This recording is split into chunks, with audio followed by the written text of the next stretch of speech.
या संदर्भात रामरक्षा आंदोलन करणार आहेत।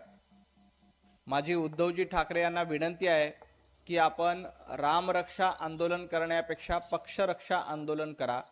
कारण ज्या वेळेला राम मंदिराची प्राणप्रतिष्ठापना होती, देशभरातील साधू संत अनेक दिग्गज लोक अयोध्येला प्रभू रामचंद्राच्या प्राणप्रतिष्ठापना सोहळ्यासाठी उपस्थित होते।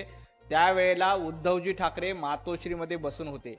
त्यावेळेला उद्धवजी ठाकरे यांना वाटलं नाही की आपण प्रभू रामलल्लाच्या दर्शनाला जावं, त्या प्राणप्रतिष्ठापना सोहळ्यासाठी उपस्थित राहावं असं उद्धवजी ठाकरे यांना वाटलं नाही। कारण त्यांना काँग्रेसची भीती होती।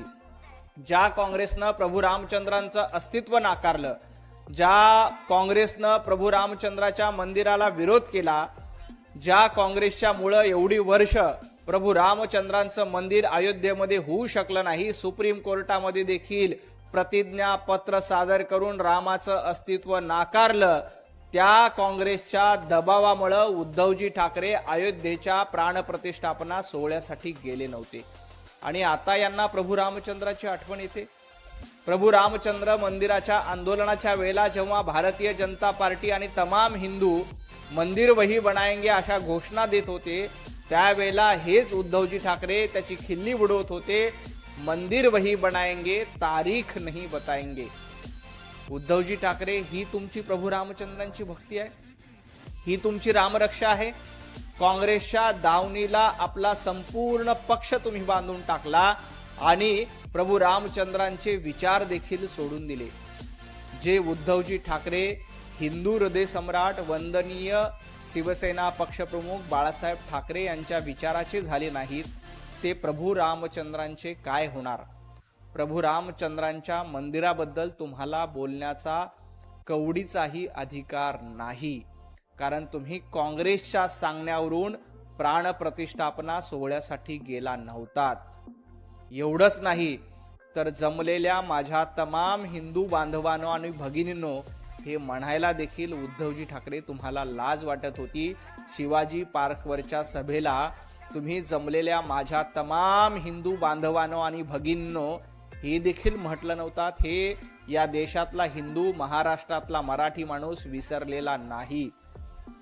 आज जे तुम्ही आंदोलन करतायत ते आंदोलन नाही तर नौटंकी आहे।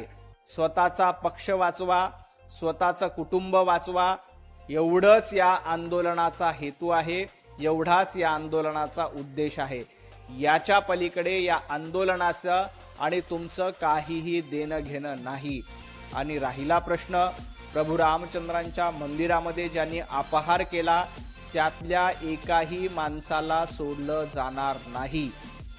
त्या प्रत्येकाकडनं पै न पै वसूल केलं जाईल। या आरोपींना कठोरातली कठोर शिक्षा झाली पाहिजे, यासाठी देखील प्रयत्न केले जात आहेत। एवढंच काय तर त्या आरोपीला वकील देखील मिळू नये, यासाठी देखील सर्वजण प्रयत्न करतायत। त्यामुळे ज्यांनी प्रभू रामचंद्रांच्या दानपेटीमध्ये अपहार केला, त्यातल्या कुणालाही सोडलं जाणार नाही। कारण प्रभू रामचंद्रांच्या श्रद्धेशी ज्यांनी खेळण्याचा प्रयत्न केलाय, त्यांच्या विरोधात भारतीय जनता पार्टी असेल, तमाम हिंदू असतील, हे एकत्रपणे काम करतायत। तुम्ही मात्र हिंदूंमध्ये फूट पाडण्यासाठी षड्यंत्र रचण्याचा प्रयत्न करतायत। परंतु उद्धवजी ठाकरे, हे लक्षात घ्या, तुम्ही ज्या राहुल गांधींच्या शेजारी जाऊन बसलात, ज्या काँग्रेसच्या मांडीवर जाऊन बसलात, त्यांना प्रभू रामचंद्रांशी काहीही देणं घेणं नाही। प्रभू रामचंद्रांचं अस्तित्व ज्यांनी अमान्य केलं होतं, राम सेतूचं अस्तित्व ज्यांनी अमान्य केलं होतं, त्यांच्या दबावापोटी, त्यांना घाबरून तुम्ही राम मंदिर आंदोलनाची खिल्ली उडवली।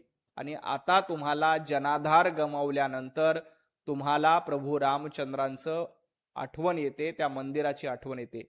खरं तर तुम्ही राम मंदिर आणि याबद्दल बोलण्यापेक्षा बाबरनामा यावर बोललं पाहिजे। कारण बाबराचं समर्थन तुमच्या लोकांकडनं केलं जातं, औरंगजेबाचं समर्थन तुमच्या लोकांकडनं केलं जातं, अफजल खानाचं समर्थन तुमच्या लोकांकडनं केलं जातं।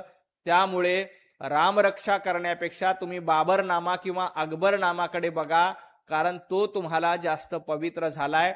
दाढ्या कुरवाळायच्या, खरं तर उद्धवजींना आणखी एक माझं आव्हान आहे, कारण तुम्ही रामरक्षा आंदोलन करतायत, परंतु तुम्हाला रामरक्षा येते का हे देखील संशोधनाचा विषय आहे.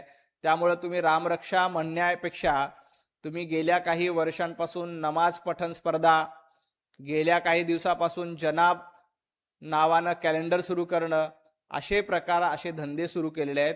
त्यामुळे तुम्हाला रामरक्षेची गरज नाही. तर तुम्ही नमाज पठण स्पर्धा घेतलेल्या होत्या, ते जरा आठवून बघा. याकूब मेमनच्या कबरीचं सुशोभीकरण करणाऱ्यांनी प्रभू रामचंद्रांची रामरक्षा म्हणू नये. आणि आणखी एक मुद्दा यामध्ये महत्वाचा आहे, तो म्हणजे ज्या वेळेला मुंबईमध्ये हनुमान चालिसा पठण केलं जात होतं, त्यावेळेला हेच उद्धवजी ठाकरे होते, त्यांनी हनुमान चालिसा म्हणणाऱ्यांविरोधात गुन्हे दाखल केले.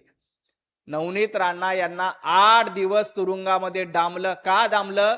तर तुम्हाला या मुंबईमध्ये हनुमान चालिसा म्हणता येणार नाही. हनुमान चालिसा म्हणलेमुळं, हनुमान चालिसा म्हणणार यामुळं तुम्ही लोकांवर गुन्हे दाखल केले. हे देखील राम भक्त आणि हनुमानांचे भक्त विसरलेले नाहीत. त्यामुळं अशा पद्धतीची नौटंकी करण्यापेक्षा तुमचं जे काही वास्तव आहे ते जनतेला लक्षात आलंय. तुमचा हिंदुत्ववादाचा बोगस बुरखा हा फाटलेला आहे. तुम्ही प्रभू रामचंद्रांच्या भक्ताचे विरोधक आहात. तुम्ही हनुमान चालिसा म्हणणाऱ्यांबद्दल कारवाई केली होती. हे देखील मुंबईकर आणि महाराष्ट्रातली मराठी माणूस विसरलेला नाही. हे उद्धवजी ठाकरे यांनी लक्षात घ्यावं. मुंबई महापालिकेचा कारभार चोर चिठ्ठ्यांच्या हाती गेलाय. खात्या पित्यांनी चिमुकल्या आणि युद्धाचा बळी घेतला, अशी टीका जनाब संजय राऊत, मुंबई महापालिकेचा कारभार काय आहे ते मुंबईकरांना माहित आहे. 25 वर्ष संजय राऊत, उद्धवजी ठाकरे, आदित्य ठाकरे तुम्ही मुंबईला लुटलं. मुंबईमध्ये नीटपणे सर्वसामान्य नागरिकांना चांगल्या सुविधा दिल्या नाहीत. भारतीय जनता पार्टीचं सरकार आल्यानंतर मुंबईमध्ये कोस्टल रोड झाला, मुंबईमध्ये मेट्रो सुरू आहे. एवढंच काय, तर मुंबईतल्या मराठी माणसांना हक्काचं घर त्याच ठिकाणी देण्याचं काम देवेंद्रजी फडणवीसांनी केलं. बीडीडी चाळीमध्ये त्याच ठिकाणी मराठी माणसाला घरं संजय राऊतांनी दिली नाहीत, उद्धवजी ठाकरे तुम्ही दिली नाहीत, ती देवेंद्रजी फडणवीस यांनी दिली. तुम्ही मात्र मराठी माणसाला देशोधडीला लावलात. पत्राचाळीचा घोटाळा करून मराठी माणसाला लुटणारे तुम्हाला मुंबईबद्दल बोलण्याचा अधिकार नाही. आणि जनाब संजय राऊतांना एवढंच सांगायचंय, मुंबईमध्ये 2 दुर्घटना घडल्या. या दोन्ही दुर्घटनांनंतर 4 अधिकारी निलंबित केलेत. कंत्राटदारावर गुन्हा दाखल केलाय. उद्धवजी ठाकरे यांच्या 25 वर्षाच्या काळात एका तरी कंत्राटदारावर गुन्हा दाखल झाला होता का? याचं उत्तर संजय राऊतांनी द्यावं. मुंबई कायम तुंबायची, मुंबईमध्ये माणसं मरायची, परंतु कुणालाही जबाबदार दोषी धरलं जायचं नाही. भारतीय जनता पार्टी महायुतीचं सरकार आल्यानंतर आम्ही अधिकाऱ्यांना निलंबित केलंय, दोषी कंत्राटदारावर गुन्हा दाखल केलाय. आणि संजय राऊत तुम्हाला सांगतो, आम्ही कुणालाही सोडणार नाही. आणि यापुढे अशा घटना घडू नये यासाठी स्वतः मुंबईच्या महापौर रस्त्यावर फिरतायत. तुमच्यासारखं मातोश्रीमध्ये बसून, सामना कार्यालयामध्ये बसून अग्रलेख लिहून आम्ही थांबत नाहीत. तर प्रत्यक्ष जनतेची सेवा करतो, रस्त्यावर उतरतो, लोकांचा सामना करतो, लोकांना मदत करतो. आणि दुर्घटना घडली तर दोषींना शिक्षा करेपर्यंत स्वस्थ बसत नाही. तुमच्यासारखं फक्त अग्रलेख खरडायचं एवढंच काम आम्हाला नाही. एवढं जनाब संजय राऊतांनी लक्षात ठेवावं.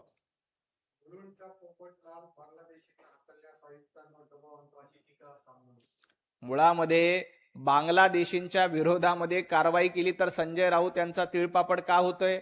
संजय राऊत, बांगलादेशी रोहिंगे तुमचे नातेवाईक आहेत का? तुमचा आणि बांगलादेशी रोहिंग्याचा नेमका संबंध काय?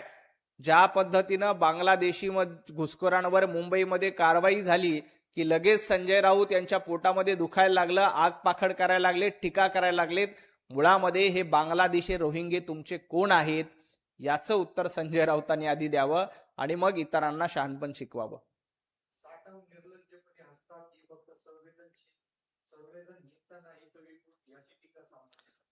मुळामध्ये संदीप देशपांडे, तुम्ही अमितजी साटम यांच्यावर टीका करू नका. तुम्हाला तो अधिकार नाही. तुम्हाला तुमचा पक्ष सांभाळता येत नाहीत. अमित साटम यांच्या देहबोलीचा विपर्यास करण्याचा प्रयत्न केला गेला. अमित साटम हे अतिशय संवेदनशील राजकारणी आहेत. तुमच्यासारखं दहीहंडीला मटरहंडी असं म्हणणारे अमित साटम नाहीत. हे संदीप देशपांडे यांनी लक्षात घ्यावं. संदीप देशपांडे तुम्हाला नगरसेवकाच्या निवडणुकीत पक्षानं तिकीट देखील दिलेलं नाही. तुम्हाला नगरसेवक करावं असं देखील तुमच्या पक्षाला वाटलं नाही. त्यामुळे तुम्ही अमित साटम यांच्यावर टीका करणं बंद